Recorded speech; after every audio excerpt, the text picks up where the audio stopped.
Hey guys, Ben Labadie here, and I'm with Marjorie Crew for our second conversation. You were here early in the campaign, and we are live with Ben. Live with Ben. Oh yes. I just got to say, you're reading this frontwards, but it's actually backwards. Right. On here. So this is really cool. Mandy Protopopoulos. Mandy Protopopoulos had all kinds of copies because when you see us shake hands, for example, we're shaking hands with our right hands, but it appears to you that we're shaking with our left. So she had everything put on backwards so that you can read it forwards.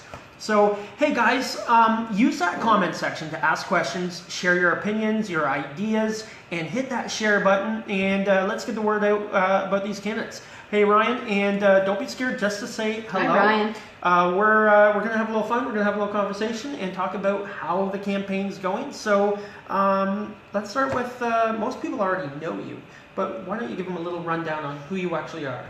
My name is Marjorie Crew. I live in the east side of Chatham. I have, my husband and I, Greg, have 6 kids. Okay. All together. We have Clancy, our dog, and we have a community. That's what we have. How's that? What kind of dog you got? Do you know the type of dog? He's a boxer, Australian mix, and I was just going to call him Clancy. Yep, yeah, he has a nickname. Okay. A term of endearment that we can't use live. All right. Hey, but he's my best friend, and I just love my dog. Awesome. Yeah. Okay, so what are you hearing on the campaign trail right now? Oh, I hear a lot of talk about where they want to move the community forward, and a lot of talk about the sportsplex or complex or whatever. How could that even be a topic? I don't know. There's somebody spreading this around on Facebook Live, and but you know, there's a lot of talk about who should we vote for. People are just starting to get to know their candidates. Yep. So if I could interject, I want to thank you, Ben. It's Positivity Week, the 12 days of positivity. Yes, so it is. I want to thank you for doing this. It is one of the best tools that I have seen to get to know candidates on a whole different level. Right. You know, it's very calm and very comfortable in here. Maybe they're a little intimidated by the lights. They don't see the lights. They don't see the lights. That's how my hair looks so great. But I have a gift. Oh, a gift. So I spoke to Darren Caniff today. All right. And I said I am going to not just okay. So we're live. Live with Ben. I am going to do live with Ben tonight, and everybody brings them a gift, and I didn't have socks and all those other things. Okay. But I got you a ticket to the Positivity Day wrap up. Okay. On September the 13th, and this is your chance to win $10,000. Really? And it's been donated by the Main Street Credit Union and Vilingas Travel. So there's $5,000 in cash. Really? And there's $5,000 in travel voucher. So I want to present this to you as a token of my appreciation for you doing all of this. Very cool. I got it. It's backwards. But you have to be there. That's why I asked you today if you could be there. Oh, that's why you were asking me. Yes. Okay. So you have to be there to win. You can't give that away. And it belongs to Ben Labadie. So he's going to go there. And there's, I think, 450 chances to win. Okay. So that's pretty good. That's actually... Better odds than winning an election. I have a ticket. You have a ticket. Right, so I'm in the game. So this is cool. Thank you very much. You're welcome. $5,000 cash, and I'm not scared to travel. You're not scared to travel? No. I could tell. If you're not doing this.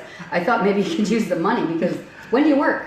Well, I have to work in between. Well, yesterday I did a Facebook Live open house at a house I got on Edgar. Yeah. And, you know, luckily we got an offer on it right after, which is great. But you know, you do a lot of these. It is this is work, but I enjoy it. So when other people are out doing fun stuff, this is my fun stuff. Good. So, yep, but hey, if you guys want to help me, buy a house from me or sell your house with me. And let's say hi to a couple people. Who's there? We got Jeff Comiskey, best prize possible, 10K, nice. Yeah. Dwayne Weaver, how you doing? So Jeff Comiskey was in this morning, and he was talking about lights. He was wondering, man, these guys, whoever the candidates are, must get a little scared because this is intimidating. It is, right? When you first walk in, it's like, whoa, lights, camera, action. Beverly Hart, hi Marjorie, you got my vote. You're a real go-getter, and you will get things done. You. Haley, hi Haley.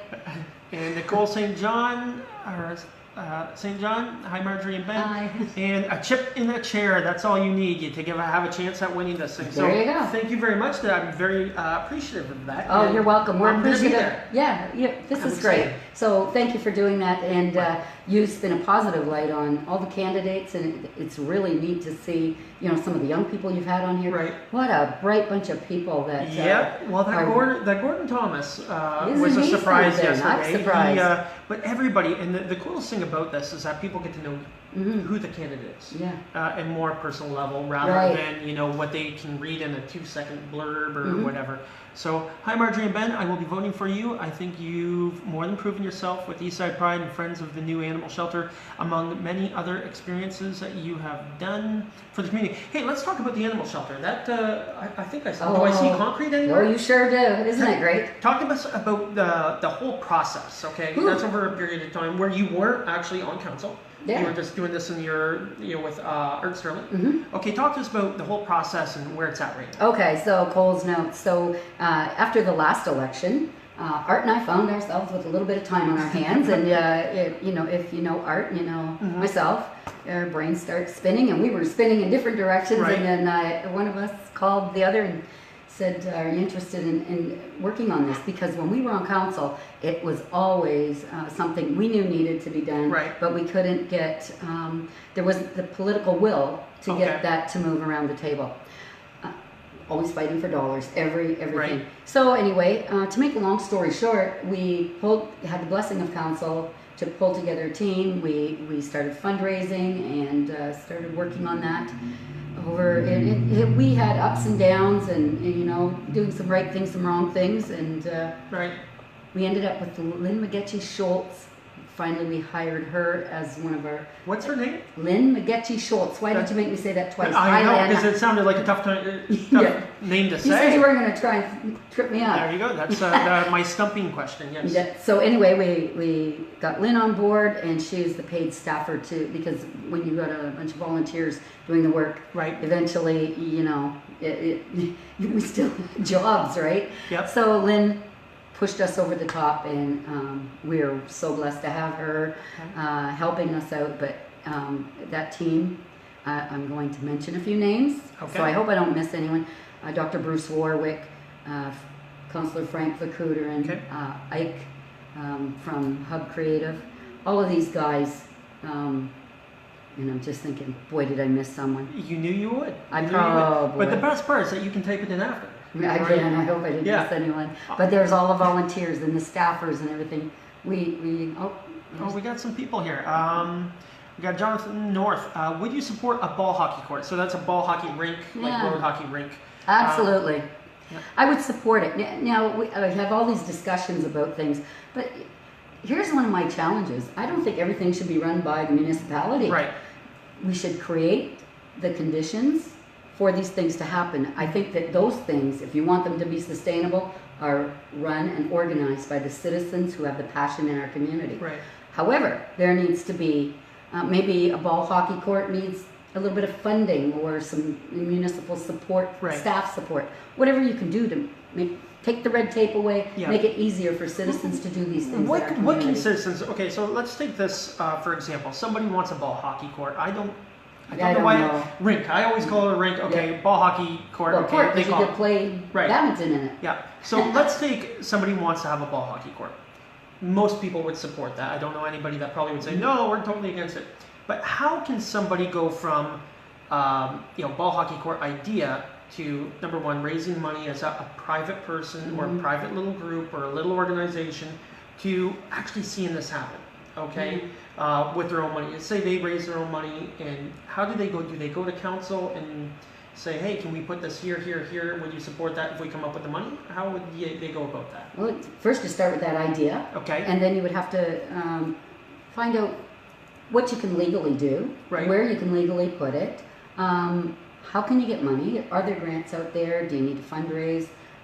Community partners. If it's on private land, it's on private land. Right. You don't need any municipal. So if they input. want to do it in Kingston Park or something, or That's- McHugh area. Yeah, if you're in a municipal park, Yeah. you would have to get municipal Right. support and permission. And if you want to put something private in a municipal park, there's a lot of liability, and that Right. controls a lot of Okay, so that's where the obstacles No, come. that's a big obstacle, Okay. right? Is liability and insurance and doing things. But it's possible. Absolutely, anything's Okay. possible. And a lot of those things, when you want neighbors and communities to get involved and do these things, Right.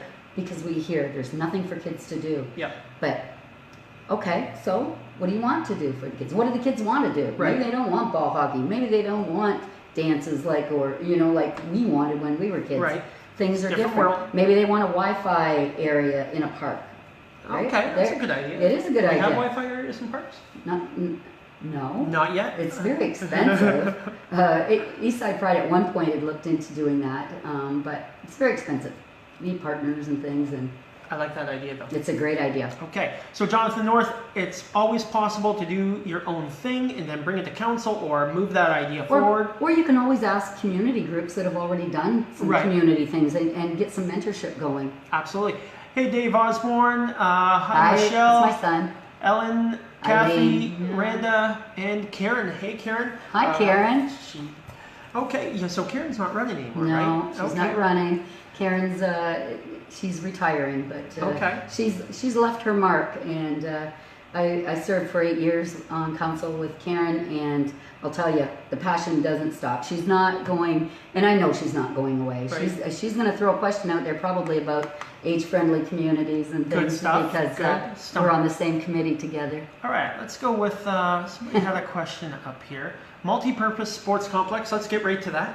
I talk about it all the time. Mm-hmm. Where are we at there? Do you hear anything on the campaign trail? People want that. Well, yeah, you said that people are talking about it. Where are we at? What can we do here?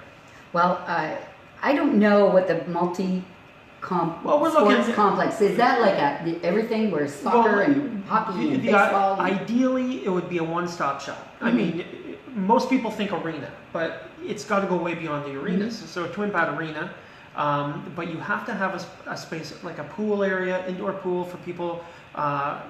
Basketball, an indoor soccer field. Soccer's so big Mhm. everywhere, and it's going to only get bigger. So in a place where you can play, even indoor, flag football, stuff like that. So a multi-sports complex, not just arena. And now the number that I heard for It's a lot. it's a lot, and I think I heard 50 million or 60 million, and I would probably think if that's what they're saying today, and if you really had a good solid plan together, a way to fund it, Yeah. a way to sustain it. It's not, it's okay Right. to fund it. It's like the province comes in and hands you some money, but then what? Right. You have this beautiful facility that needs maintenance and a life cycle budget and all of these things to make sure that it's well taken care of and Right. staffed and is used. Yes. So with all those things, if that was in place, and I would be like, let's do it. Right. Because I think that these are economic drivers in communities. If someone's looking for a place to move, which Right. seems to be Chatham is the destination of choice Yeah. right now. Right. They want things for their young families to do. They want to be able to put them in Right. sports and have activities and active communities and Right. bicycle paths and maybe a marathon trail and Oh. all of those things. Great idea. Great I like your idea. thinking. I've heard that before. So yeah, and a lot of people, when you're talking to business people and they are thinking of setting up shop somewhere, say it's a business owner, a family, they have 3 kids, 4, 6, and 9, and they want them to be in sports. We're now in competition with people that have those facilities, right? Maybe the difference in land price and commercial taxes are different, but we are in competition all the time with other places that have facilities like that. So I thought we always needed it for a while and we're a little bit behind, but I mean, we can always move forward with it. We could always move forward. However, you need, and I'm certainly for it because Yeah. I'm for anything that makes our community healthier Right. and promotes the well-being of our community, and that certainly would. Yeah. But you can't just make that decision. Unless money falls from the sky. Impulsively, right? Right. That's great. Yeah, Well, yes, technically, I could have a little bit of money Yeah. to help out, but it's if not we win. enough. You can buy a plaque. Yeah, and the 50 million, I think it would be a lot higher. 80 people travel from all communities to play ball hockey on Sundays. I see. Ryan Jackson has Great. a ball hockey group. Yeah. Students doing ACE programs, hard to get Student programs hard to get a bus pass to travel back and forth. Is there anything suggestion to get a low-cost bus pass? I don't know what the bus passes I cost. don't know. I heard that they went up for seniors a while back. But is there any way to get a more affordable bus pass? I don't know. Yeah. Well, I guess that would have to be brought up at budget, and I doing ACE programs, students doing ACE programs. I'm not quite sure what that means. I don't know. Maybe it's just a typo. Okay. But yeah, I think that our Ontario Works program does a really good job, and I'm calling it an Employment and Social Services program, does a really good job of funding lower income families to make sure that they can get their children in that where they need to be. And again, Marjorie can type in a lot of answers later, especially when we get clarity on some of these. Thanks, Ben and Marjorie. Carrie Osborne, Hi, hey. Carrie, that's my daughter. Amelia says hi. That's Grandma. my granddaughter. Okay. Let's see here. How do you feel about our aging community and how to promote Chatham-Kent as a place for people to retire here? Well, I think they're on to that. They've been on that. I think they're on to that. Yeah. I think that the marketing, I think about this quite a bit, because when I was on council for 8 years, it was like, we need to tell people that we're here and that the quality of life that you can get in Chatham-Kent. If you sell your home in Toronto, it's going to be great here. Yeah. Uh-oh. Well, what happened? Now we have a shortage. Now we have a shortage of houses because they're onto us. I think that I feel that our aging community is an asset. Okay. Right? Because, you know, we have all these retirees who will be volunteers or could be in our community. A lot of that information, when people retire, they're not looking to sit at home. They're looking for other ways to give back a lot of times. So that's one thing I feel about our aging community. I think that we need to have our community age friendly. And I'm on that committee. And what does that committee do? It's an advisory committee to council. Okay, so there's an age-friendly strategy, and we spent a lot of time going through it, because if you know about strategies, they start and they take a couple years before they get finished, and then by the time you go to implement them, half of it's outdated. Yes. So we've been spending a lot of time working on that, but the idea behind age-friendly is from 0 to 99, that you can live in our community, get around, live in affordable housing, travel from point A to point B, with whether you have a baby carriage or you're in you have a walker, or you can. There's sitting areas for people to sit when they're tired, and I'm just touching on a few things, because it's a very large strategy. But I believe in it. I think that if we want to have an aging community here, because well, we already have one. We have one, right? Yeah. I think I'm one of the younger seniorish people, right?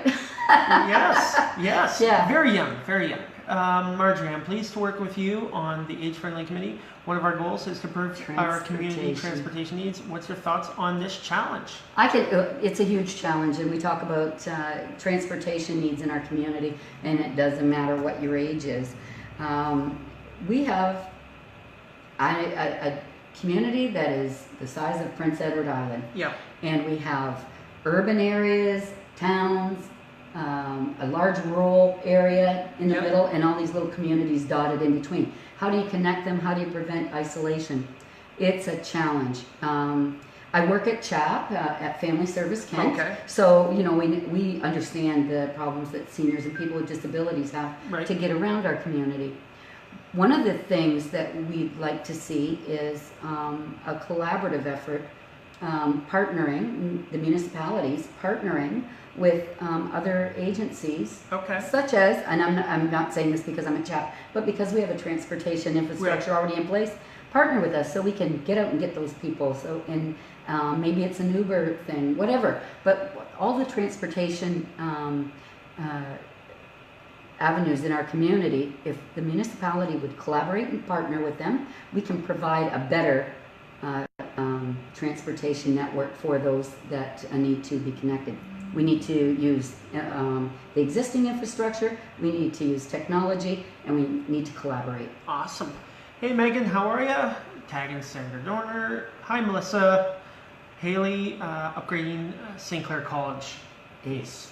ACE. ACE. What is ACE? What is ACE? Haley, what is ACE? Bus pass $90 for seniors and students, and $100 for adults. Okay, so what are other things that you kind of new stuff? Okay, so you've already been on council before. Mm-hmm. You know the community. Is there anything out there that you're hearing that's been different that you haven't heard before? No. Okay, moving on. Okay. No, it's interesting. They're different things, Right. but in the same token, it always comes down to the things that the provincial government should be taking care of. Right. People look at the municipality and your municipal councillors and your council to take care of.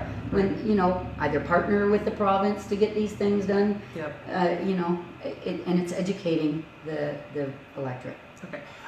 So you've been on council for 8 years before, then you had 4 years off, and now you're going back. Yeah. Is there any different challenge that you feel that is different now than it was on your last term that you actually were in council when you started that challenge? Is there anything that you see differently now? Or is there any? Absolutely. Yes, you do have a different. I've been very lucky to go through these different phases of the viewpoint that I have of council. So when I first went on there, I didn't have these preconceived notions because my father-in-law Mel was on there for 30 some years, so I knew what you could do and what you couldn't do. Right. But when you get there, and it's very intimidating, and the new people that are running. And if they get in, well, there's going to be. I think Carmen said, get somebody to mentor you. Right. And I did too. I think I latched right on to Tom McGregor, her husband, because he was very, and Karen, and a few others, and Ann Gilbert that really helped me. There, a lot of them did, and I'm probably leaving a lot of people out. But that perspective of this big beast and being part of this big thing, and. It was intimidating, but after a while, a lot of reading, but once I got in there it took a few years, and one of the counselors said the first couple of years was a blur for them, and it was good to have them to lean on. As I got, your confidence and working with people and collaborating with people, and that was really neat because when you know how people think and who you can approach and how to get your things done and get your stuff moved up front, it's like a chess game, right? And I don't play chess, but it's strategic and it's working with people. And I think we talked about this before we went on. People are people. Right. You take away the politics and the sitting at the table there, they're all people and they all like each other. Right. Because they're all there. They all love the community. Mm-hmm. And you're not there for your own personal gain. If anyone thinks that you're there for your own personal gain, they haven't got there. Okay, so then, after I'm out, it's like, wow. After a couple of years when Art and I were working on the animal shelter, this idea that everyone, which might be 10 people, you think is this huge group is only maybe 10, 20 people that are nipping at your heels, but when you're out, it's like no one's talking about you. Oh yeah. No one's talking about you. If you're not part of anything, people can't complain. That's right, right? Yeah, but it's kind of funny because and now so it's just a different level, and I have a comfort. Right. Going into it, that I have a level of comfort and confidence that I can perform this job. Right. At first I was kind of like, oh boy, all these people voting for me, what they expect. Yeah. But now it's the pressure. Now you have to perform. Yeah. Now you have to perform. But if you go with your heart. Yep. You gather all the facts. You do the best job you can, and be honest with people. Right. You can't go wrong. True. Okay, hey guys, throw in some questions. Use that comment section and hit that share button, please. And let's see here, where are we at right now?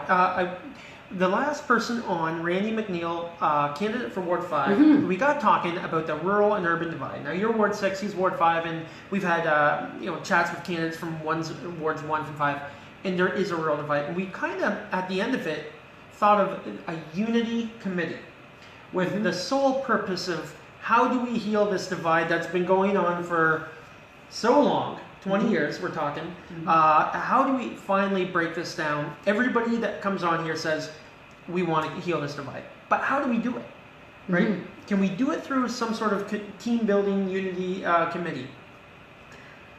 I'll put that all on you. All on me. Okay, all on you. So my mind is just committees. A unity committee would do what? And would it be a group that just has parties and brings people together so they learn that they like each other? Maybe. Or right now we're starting with a name. That's okay. Right. I think it's great. And a direction. And now we're coming up with the idea on the spot. Yep. Okay, on what that would do. And if you guys have any ideas, Hi, Pat. throw them our way. Would you kind of like the idea of a unity, or do you think it's needed, or is it a waste of time? And oh, nothing's a waste of time, and there's no bad ideas. I think, we just mentioned that amalgamation is like almost 20 years old, or is 20 years old. So there's some youngsters, and I'm calling them youngsters, some young people in our community that have no idea about Chatham or Kent or Wallaceburg. They just belong to Chatham Kent, and they're happy that Wallaceburg is part of their Chatham Kent, and Buxton is part of their Chatham Kent, and Pancor, and we have all of this, and Blenheim, wherever, right? And the water and everything. They just, that's their community, and they're lucky enough to live on something as big as Prince Edward Island. But I think that things that we do in our community together, such as the International Plowing Match. And I think my friend Leon LeClaire said something in the paper I read today that there's no rural-urban divide here. We're all there to do this. And everyone's there, and they built a tent city, and the world is coming. We're expecting 80,000 people. Is that the number I read? Yeah, that's what I read too. Wow. Amazing. That's a lot. And those are things. Can we keep some of them here and keep our boost our you population? Got a house? I have houses for sale. Yes. That was the other thing too. You talked about the population, and I was wondering. Okay, so all these people are coming and buying houses, and the population must be growing, but maybe not on that sign yet. Yeah. Well, the thing is that if you look over the last couple of years, it's not split ups. You sell one house, you buy two. There's a lot of that going on over the last period of time. So you're looking at a lot of different factors that are happening more often. So 30 years ago, the divorce rate was probably less than it is right now. Right? That can be true. Right. And so there's a lot of different factors. You got skilled labor moving out. You still have, a lot of people. You do have people moving in, and most of them are senior security retired. So, you could be right on. There's got to be something happening to have a housing shortage, right? But I think, and this is just me, I have no facts to back me up, people, but when you see a lot of divorces, you see a lot of sell one, buy two, right? So all of a sudden, you get 10 divorces, that's 30 houses, right? Yeah. All of a sudden. So I don't know. Many different factors, There's a lot of different factors in it. But what I'd like to see is, we do have a housing shortage. That's no doubt. What can we do about a housing shortage? And I know it's not all municipal, okay? What can we do to create an atmosphere to kind of maybe make more spaces, apartment building style, encourage that. Talking about affordable housing? Affordable housing, yeah. Well, yeah. And affordable housing for every level of income. Like we're talking $150,000 houses. Absolutely. We're getting $200,000 now, and they're getting to be called affordable. Right, for some people, because they're not out there, right? But they're exactly. People are getting priced out of the $100,000, $50,000, $60,000. They're gone, right? They don't happen too often anymore. So my thought around that, there's many different facets to that as well. Housing is a need for people who are on ODSP, who will be chronically in poverty the rest of their lives because of their limitations. So we need housing for folks that will never get out of that situation. Right. We need affordable housing for seniors. Seniors don't want to live in high rises a lot of the times because they like that ground level and that security of being on one floor. The tiny house projects. In Melissa Ann just said, what do you think about the tiny house movement? I think tiny houses are a great idea. As soon as we get a plan together, and I think that council is looking at bringing something back about tiny houses. So, they need to be in the right place. Right. They need to be, I think that people owning a house, no matter how small it is, will reduce living in poverty. Yep. It will build confidence in your community and pride in your community, and it will give people things that they may not have been able to buy, Right. In other circumstances. And again, a lot of people too have a lot of money and still like the minimalist lifestyle, right? Where they don't have to spend so much and they can live more, travel more, and do more stuff. That's right. It's not always about poverty. Right. I remember Chatham and Kent County. I still find it weird to call it Chatham Kent. That's my son. That's a good thing, Chatham Kent. So yeah, Unity Committee. It's kind of a cool idea. What else are you hearing? What do you see as your future goals on this next council here? Oh, I have a few things that I think that. Because the animal shelter you got done. That's great. It's not finished, but it will be soon. It's you can see development. We can see development. Isn't that wonderful? And it's always a problem that people can't visualize. They have a hard time visualizing until something's actually happening, and it's happening. So that's good. Well, I have a lot of ideas and things. After being off of council for 4 years, there was some committees and some things that I worked on that, I thought, geez, we need to do a little better at our property standards. Okay. We need to do a little better at our minimum standards that we require in our property standard bylaw, because the minimum just doesn't cut it. Okay. Chronic offenders. Can you break that down for us? Dumb it down for us a little bit. Okay, let me dumb that down. So, if you have a house that you have to cut, somebody's neglecting their lawn. That's right. They're neglecting their lawn, or their house is falling down, holes in the roof, whatever it is. You have to patch the roof. You have to paint the board, right. and that may be it. It doesn't have to look acceptable. We can leave properties boarded up for up to 6 months, right. But then it gets that look of a neighborhood that people don't care about what's going on there. And then when you have that, one will get another, just like if you have that repair where it will start to improve neighborhoods. So I believe that our property standards need to be improved. I think they need more bylaw enforcement officers. So those are budget items. I think that they're stretched thin in that department. I think that we need to look at, and this is a dream, a look at a hoarding process, a process for dealing with hoarding. Hoarding in our community is multifaceted. It's a safety issue for the person or persons living in it. It's a safety issue for first responders. It's a community and neighborhood issue and a mental health issue.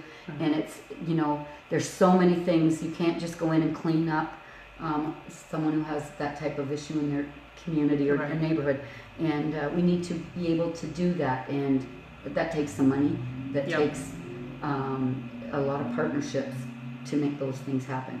Another collaboration. Right. And so, the other thing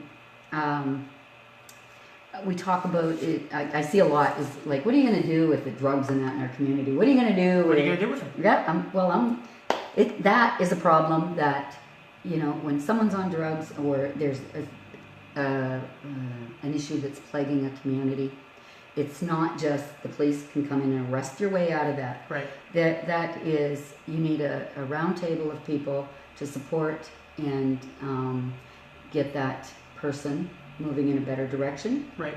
If they so choose. And if they don't want to, there's other things that you can do.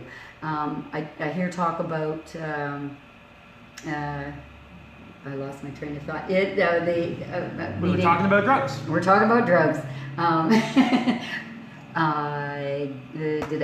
A rehab facility, sorry. Okay. Yeah, those are things that the province and we need to get more of those in our community. We know that we need more drug rehabilitation, and it's not without the supports and collaboration of all of those key partners to come together to make these things happen.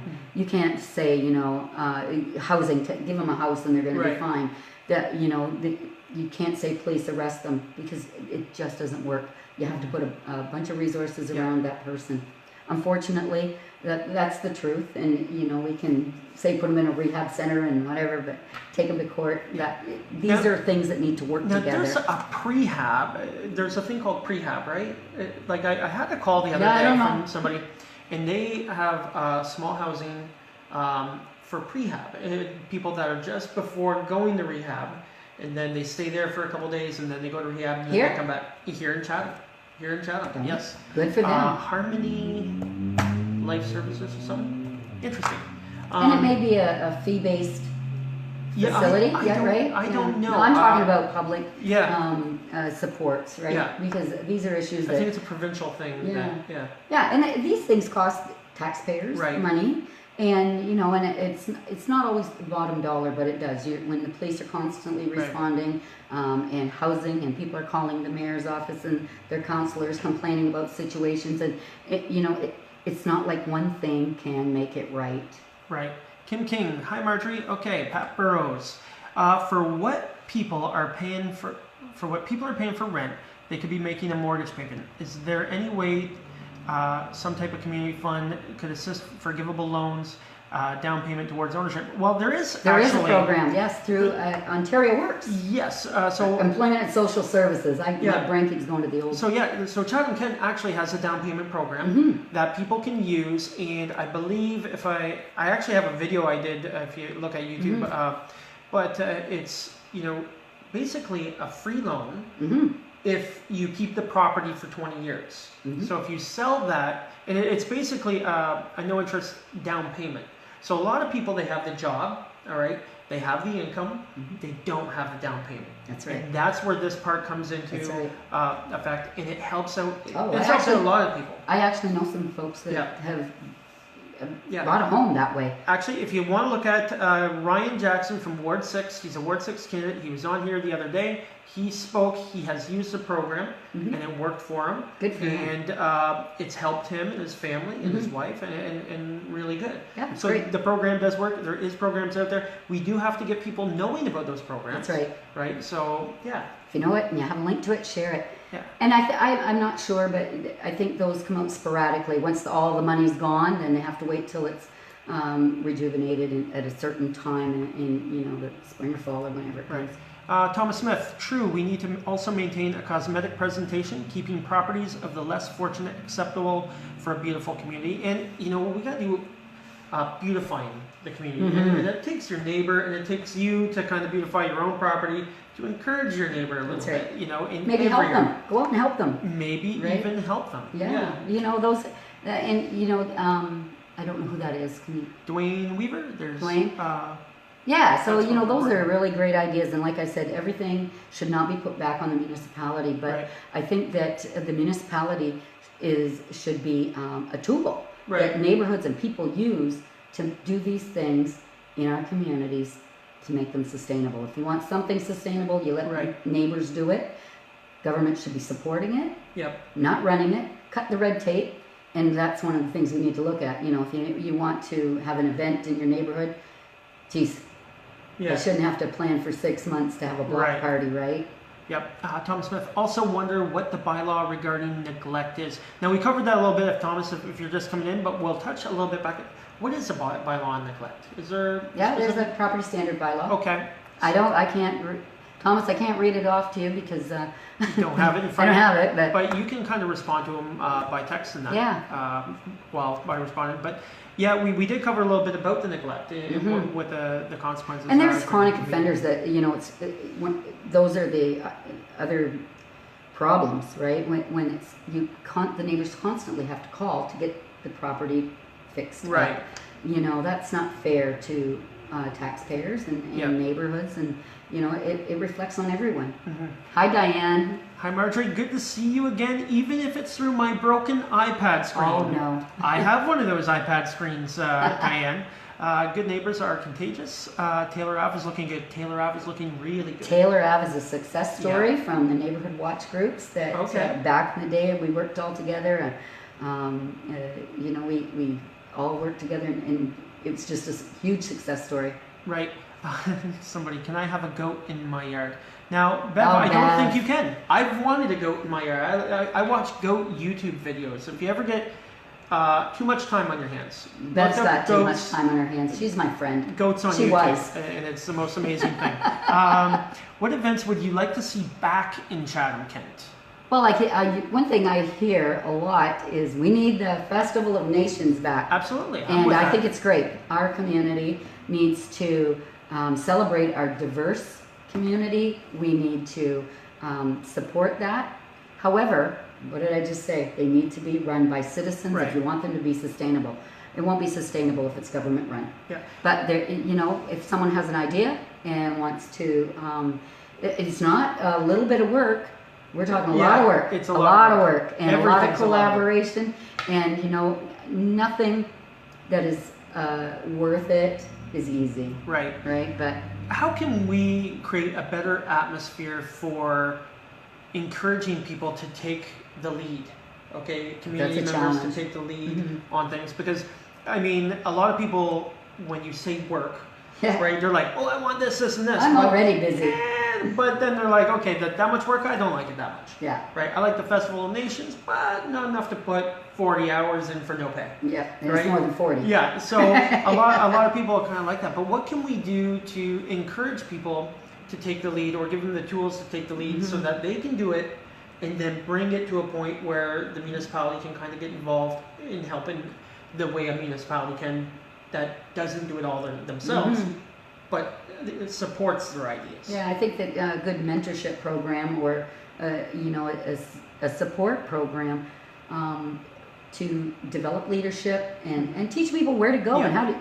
When you start doing things, right? Like when we first started Eastside Pride, we had no idea what we were doing, if we were doing it right. Yep. You know, you just go ahead and do it. Right. But now you know, there's so many people, and you can contact other communities. What did you do? How did what worked? What didn't work? And just rob and duplicate. Rob and duplicate. Right? Because but I think that, you know, we have a lot of good citizens here, and a lot of great ideas.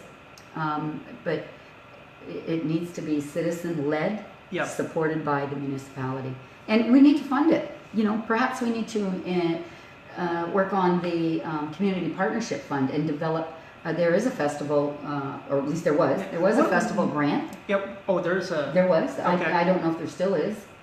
And what is a Community Partnership Fund? Where community groups, you ask for some money because you're doing this. For instance, the BME Freedom Park. Okay. We did it in phases, and we got some money from them for grass or whatever. Right. We put money in, and they put money in, and then you know, like you end up with like a $20,000 project, and we put in 10. Right. Okay. So you know, that's what the Community Partnership Fund is. Perfect. Susan Simpson, what will you do to help ensure rural infrastructure is maintained? Oh, infrastructure is one of our biggest challenges in Chatham-Kent, and you know, everything relies on it. Right. Tourism, agriculture, business, factories, everyone. You know, that is so important. What I will do is constantly support the infrastructure budget and make sure that we have a proper funding for it and support that. It's money. It's money, right? And looking at encouraging staff to look at new ways to do things. You know, the old way is not always the right way. Right. With the technology of today, we can build a bridge that will last 70 years instead of one that'll last 30 years, you know? And, you know, we can replace things easier. Right. Thomas Smith again. All right. Thomas, you're active tonight. Good. Do you think the municipality should give benefits to people trying to encourage tourism in Chatham-Kent and possibly advertising destination places in Chatham-Kent? I'm guessing if you're advertising good stuff, almost like a credit back or support, is that what you're kind of saying? Benefits. Maybe a supplement to an advertising budget, maybe? I don't know. I would support that, but just on that blurb, it kind of sounds like something that could be done through that community partnership fund. If you have a, Is there a possible property tax rebate for something like that? Is that possible, legal? I don't know. Do I look legal? I've been accused of doing it. Never mind. But yeah, so back on that. Do you think the municipality should give benefits to people trying to encourage tourism? I guess you'd have to figure out what benefits you were kind of looking for, and that could come in the form of tax rebates if that's legal. I don't know if that is legal, or support in the way of maybe there's an advertising fund put together that if people match it, you can promote that business. But anytime you can take somebody off the 401, bring them in, even if it's to that specific business, I mean they still got to eat. That's right. They still got to have lunch. Oh, it's an economic driver, right? Coffee and stuff like that. Maybe go shopping somewhere else. And Thomas, I can't say anything about that process that you're talking about, but I would support anything that encourages tourism in Chatham-Kent. Right. I think that we are so under-advertised and marketed to the world because we have the Underground Railroad, we have all these beaches, we have this beautiful community, the rich history, everything that we have here. The world needs to know about, not just us. Right. Awesome. 401 Charing Cross overpass. Thoughts of an exit? What do you think? Well, it's expensive. I know that's been brought up the 8 years I was on council and many times here. There's people that want it, there's people that don't. I understand the concept of getting people off of 401 and getting them into our community, but is it realistic? Where's the money going to come from? Right. Who's going to pay for it?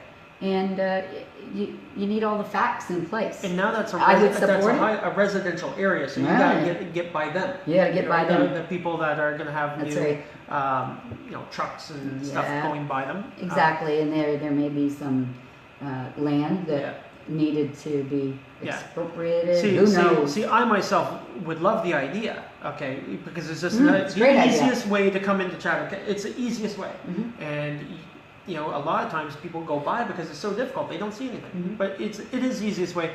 But I mean, the difficulty and the hurdles that you'll have to go through, and the money you'll have to come up with, and getting the okay from the people that now live in that area is going to be the most difficult thing. Should have been done when It should have been done when the bridge was built. Misstep, yes, and that could have been a game changer back in the day, because if that was an exit, you can imagine what would have been built up by. Can you imagine what it would look like here? Or what Queen Street would look like. Everything Absolutely. would be different. Can we develop the area around the 401? For example, shopping and restaurants. I guess we're talking probably near the exits, Bloomfield or even Ridgetown. They want to know how to. Can we develop the area around Highway 40 or Highway 40 shopping and restaurants, or 401? Sure, if someone wants to do it, I imagine they apply for permits and go through the planning process, right? Yeah. Anything can be done if you get the support. That's right. Someone needs to want to do it. Right. It's like putting a grocery store somewhere. It's not a municipal. Right. idea. Okay. She means Communication Road. Oh, okay. Communication Road. Okay. Speaking of infrastructure, how can we streamline the process of applying to municipal jobs to ensure we recruit the best possible talent to serve our community? Streamline the process of applying to a municipal So there's jobs. a process when you apply to a municipal job. You fill out it's a huge document, and it's very cumbersome. It's very intimidating. Right. A lot of people have trouble getting through it. Maybe we could ask administration to look at that process and see why. And are people being excluded because they just I know a lot of people that just got tired of trying to get through it, and I understand why it's like that. You want to make sure that people that get through it know what they're doing, but it is very difficult. Okay. It is very difficult. So Diane, I would look at that, because I think knowing a lot of people that just gave up. Some got through it, but some just gave up. John Prale, this is a tough one. Are you going to get more jobs in Chatham-Kent? Am I going to? Are you specifically? Am I? The job of the municipality is to create an environment that is right, for jobs to develop. All of those things that we've been talking about bring jobs. You build a community up that people want to come to, where they can raise their families, where young kids can go to swimming and all of those activities. Those are things you do to encourage jobs to come to Chatham-Kent. Working with a team of other councillors. Absolutely. As well. We need to look at making sure we're not going to get the Navistars and all those Toyota plants and all that to come here. And if we do, great. Yeah. And never stop looking. Right. Right? But an employer that employs 50 to 100 people is a good employer in our community. If you employ 10 people, you're still employing people. Right. Right? Those jobs are just as important as the other larger jobs. So I would do anything that I could to support economic development, looking at new things, right? Using technology, helping to educate the young people to be qualified for the jobs that are in our community, because there's a lot of jobs that people can't get filled in our community because they don't have the skills. Okay, hi John Lyons. John, I love the new hashtag Signs of Love. Good stuff there that you did there. Isn't that great? J-Ro, career profile. They want to hear your career? That's the career profile. Okay. Thank you, J-Ro. The career profile is that large document to get through. You need to get through to get considered for a job if you get through it. All right, Michael Bondi, would you support a smaller council? Michael's going at it. Here's the thing about the size of council. Now, when I first was on it, I thought, holy cow, look at all these people. We'll never get anything done. Right. But I learned to appreciate all of those people because, I'm thinking one way. I'm thinking, I need to represent my people in Chatham. Mm-hmm. But then when someone else is telling me, oh, you need to know about if we do this, it's going to impact people in Tilbury this way. Right. All of those minds brought together, with different opinions, different facts, different experiences. Come from different areas. Different areas, because we are so different geographically. Mm-hmm. I cannot possibly know what's so important in Bothwell. Right. And the difference that it makes in my neighborhood. Maybe has no impact, and I'm like, well, whatever. But no, I understand how you get things done quicker, but maybe it's not better. Okay, so... I would say no. Would I change the ward boundaries? Maybe, yeah, I would support that. But I having been on council for 8 years, I know the value of the amount of people that each councillor represents, and some of them, the geographical area, they put a lot of mileage on their vehicles and a lot of, wear on their shoes because we live in a huge community. Okay, Ryan Jackson, you are a role model for many, including myself. Nonprofit organizations contribute to our community in more ways than most people realize. Would you support the idea of offering the same rebate for property taxes as charities receive to certain not-for-profit organizations? I don't have enough facts to even answer that, Ryan. Let me look into it. That's a tough one, but again, you'll be able to respond by text here. Let's see here, right, Council. Do you think Chatham-Kent should be the old courthouse, or should buy the old courthouse back, and what should we turn it into? Not for $1 million. I think it's for sale for $1 million. Yeah, it's a beautiful building. It's one of those things, it's like, is our government, our Chatham-Kent Council, everything to everybody? Right.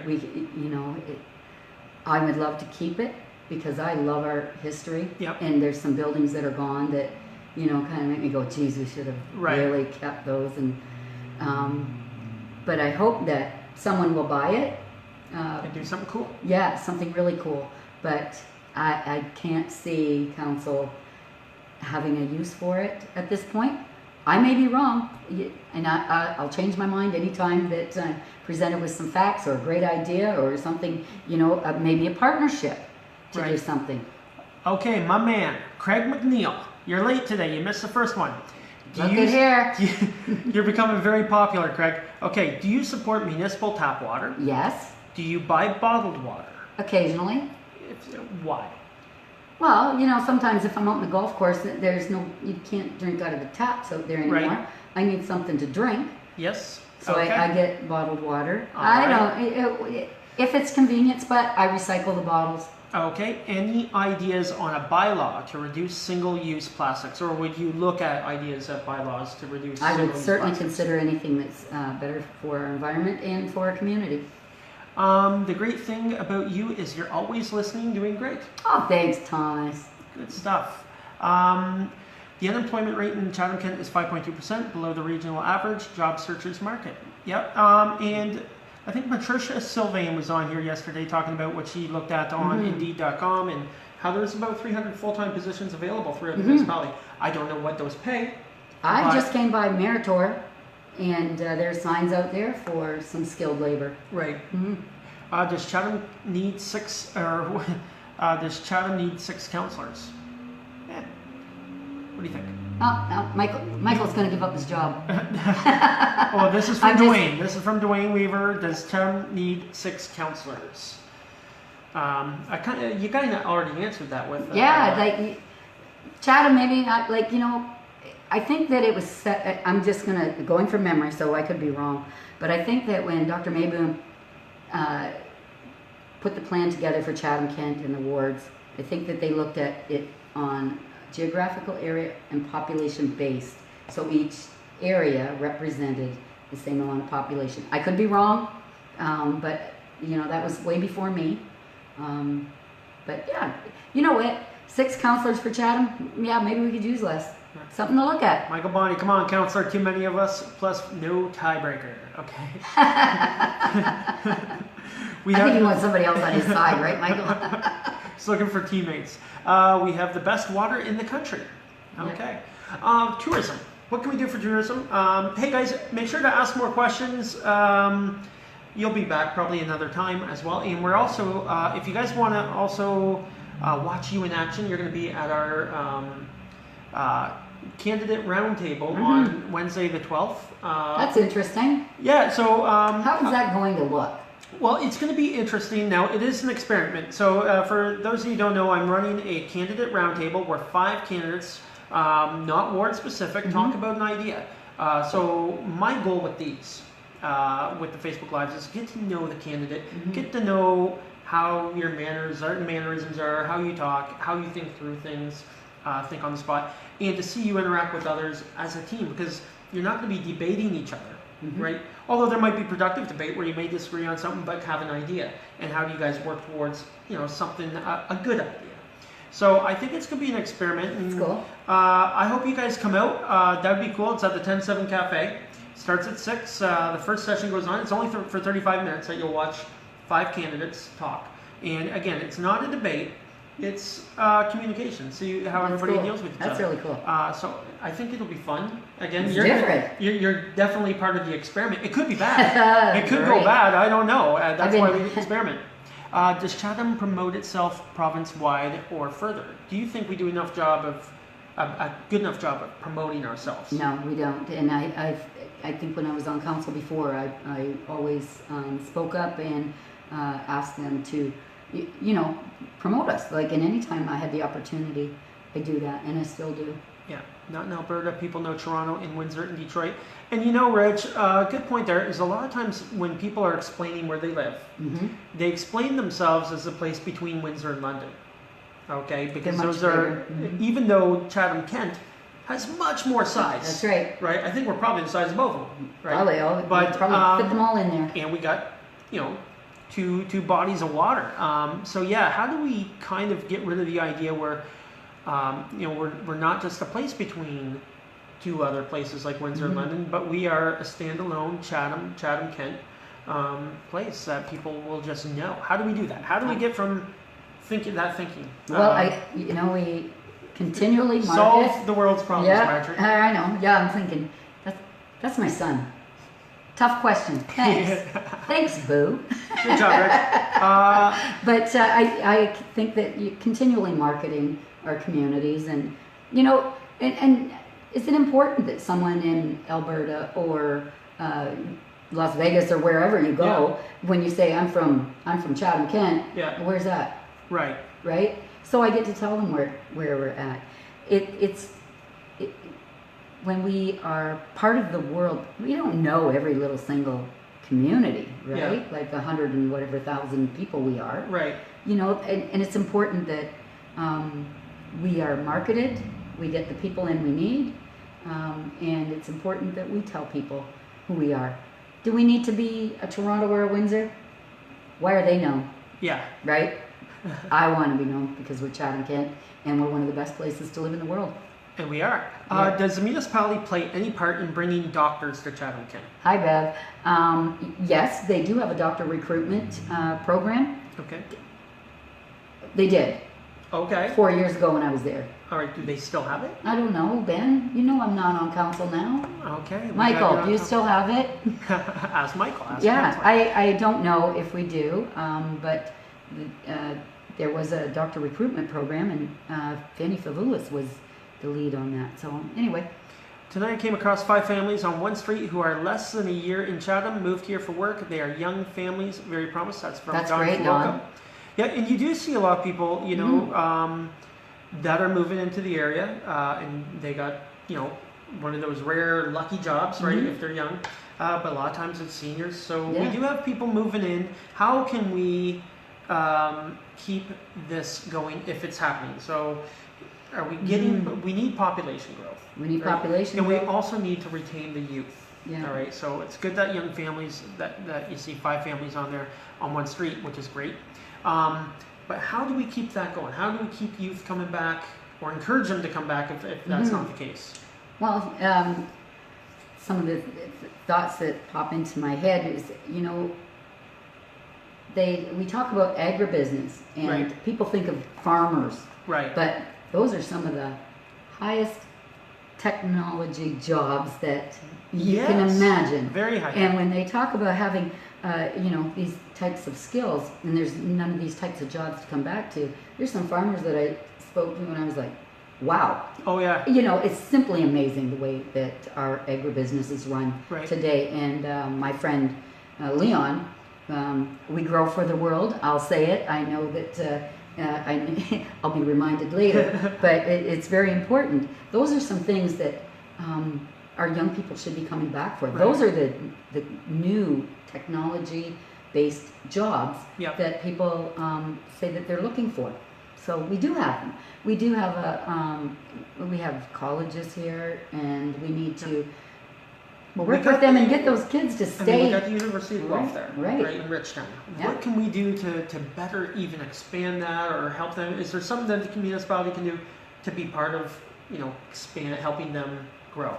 Well, you need to work with the college to see if Yeah. they want to grow. Right, Let's okay. start right there, making those assumptions. But if they wanted to partner, I assume and- everybody wants to grow. yeah, maybe they're just happy being there. But you know, we need to look at who wants growth. How can we partner? Right.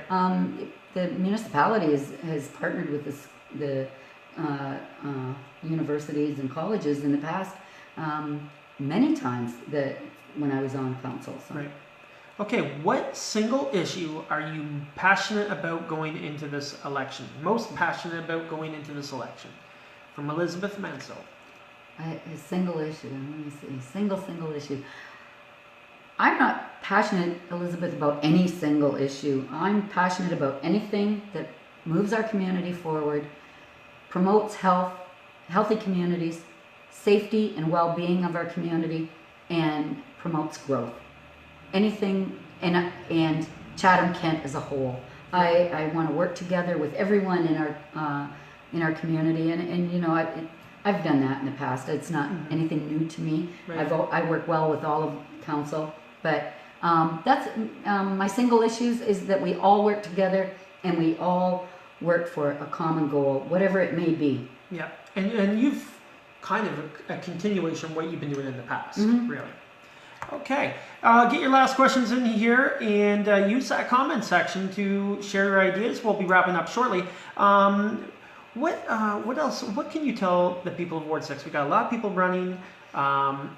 We had some bright people running. We do. Yeah. We do have some bright people running, and it's really great to see just a mixture of everybody. So the way when I'm sitting beside people all the time. I'm like, okay, I can picture you here and here.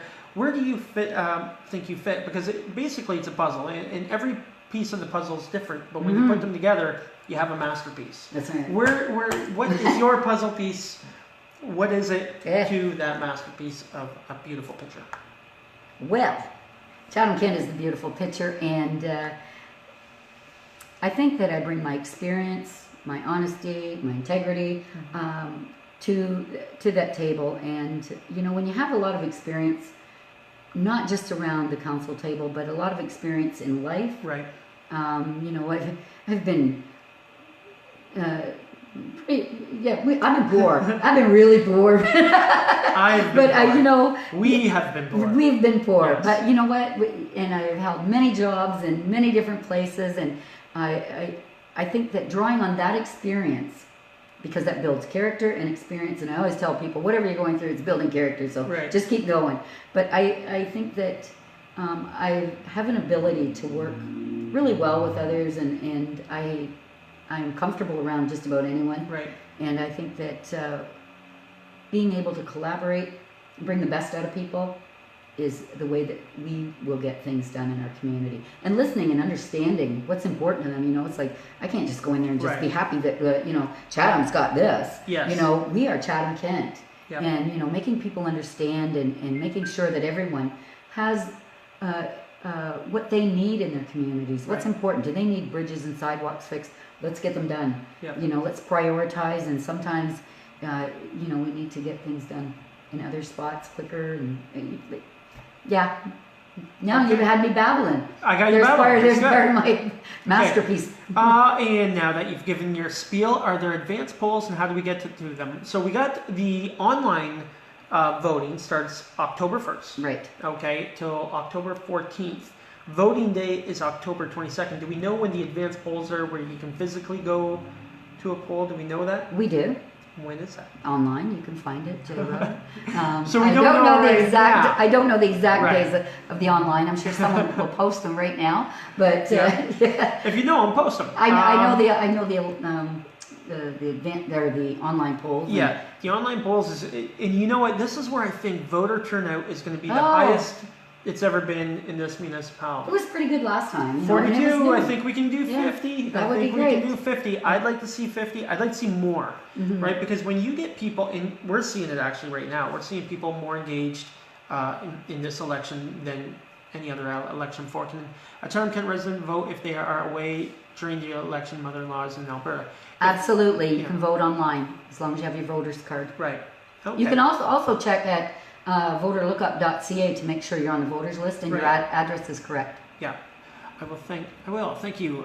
You have my vote all the way. Oh, thanks. All right, guys. So Marjorie, thank you for coming on. October 5th, advance polls. Thanks, Bev. October 5th. And thank you for this, my chance to win $10,000. Use it wisely. Use it. Well, hopefully I can win it. And that is Positivity. Is that the wrap-up? That's the wrap Positivity up. Day? September 13th, And that's at the Capitol Theater. Capitol Theater, 6 p.m. You have to be there. Oh, I'll be there. Okay. I'm going to be there. Okay.